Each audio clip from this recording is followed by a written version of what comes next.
C'est une capitale engloutie par le plastique. La métropole de Manille et ses 13 millions d'habitants produisent chaque jour plus de 9000 tonnes de déchets. Et c'est au marché que tout commence. Ici, les sacs en papier ou en tissu n'ont pas leur place. Le plastique à usage unique domine les stands. Un moyen d'acheter des quantités plus petites, plus économiques dans un pays où 18% de la population vit sous le seuil de pauvreté. La portion d'huile est à 30 centimes. Ça, 8 centimes. 16 centimes d'euros. Les Philippins ne peuvent pas se permettre d'acheter leurs produits en grande quantité, contrairement aux Occidentaux. Ils recherchent le prix le plus bas. Au marché, les gens achètent beaucoup d'aliments frais, donc on ne peut pas utiliser de papier. Mais il suffit de jeter le plastique dans la bonne poubelle. Au cœur de la ville, la rivière Pasig est considérée comme la plus polluée au monde en matière de plastique. Elle est devenue une décharge à ciel ouvert. Chaque année, à la saison des typhons, elle inonde les habitations des rives de la capitale. En cause, les déchets qui bloquent les systèmes d'évacuation. Face à ce fléau, Michael Dossé, le chef de cette station de pompage du sud de Manille, a dû s'adapter. Il doit désormais collecter les détritus de la rivière. Il faut nettoyer ça, il y a trop de déchets, ça va bloquer nos machines. Regarde, il y a déjà un bouchon. Ce sont les détritus jetés par les gens qui vivent près du cours d'eau. Pour près de 30%, c'est du plastique. Si on ne les récupère pas, ils atterriront dans la baie de Manille. Pour l'heure, il faudrait que la station double ses capacités pour pouvoir dépolluer correctement. Comme vous pouvez le voir, tout ce qu'on collecte est envoyé dans les décharges municipales. À la saison des pluies, on travaille tous les jours et on remplit jusqu'à 8 camions en 2 ou 3 jours. Chaque année, les quantités de plastique augmentent et si le gouvernement ne fait rien, Manille flottera sur ses propres ordures. Depuis 2 ans, le gouvernement philippin s'est lancé dans une opération de nettoyage record avec plus d'1 million de tonnes de déchets récupérés dans la rivière. Un effort qui ne suffit pas pour empêcher les détritus d'atteindre la mer. La baie de Manille, un littoral de 190 km, est aujourd'hui défiguré. Depuis 2 mois, des centaines de sacs d'ordures s'entassent sur la plage. Une négligence de la municipalité qui n'envoie pas ses éboueurs. Les détritus sont ramassés à la main par les chiffonniers avec lesquels travaille Jove, un militant zéro déchet. Ils sont l'un des derniers remparts pour éviter que le plastique ne retourne à la mer. Chaque jour, les chiffonniers collectent une vingtaine de kilos chacun. Une fois humides, les déchets ne peuvent plus être vendus. Ça devient difficile de les trier car ils sont contaminés et représentent un danger pour les habitants.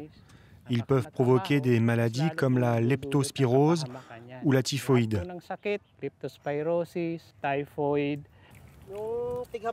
C'est triste de voir la baie comme ça.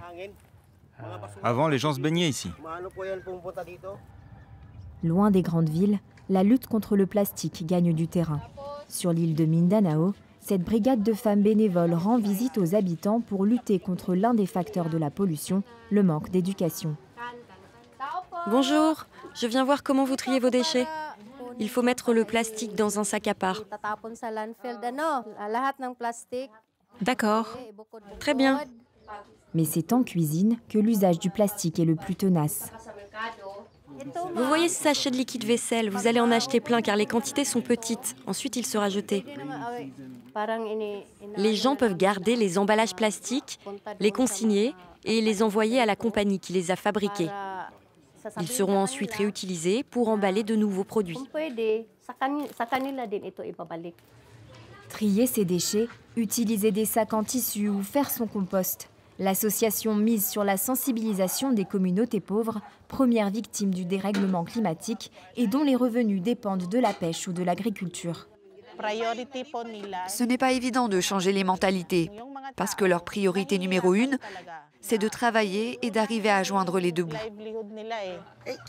Je vais transmettre à mes petits-enfants ces gestes et leur expliquer que les conserves vont dans telle poubelle et les déchets organiques dans une autre. Éduquer les prochaines générations pour les préparer au défi titanesque qui les attend. À quelques kilomètres de là, une équipe de jeunes scientifiques apprend à mesurer le taux de microplastique dans les océans.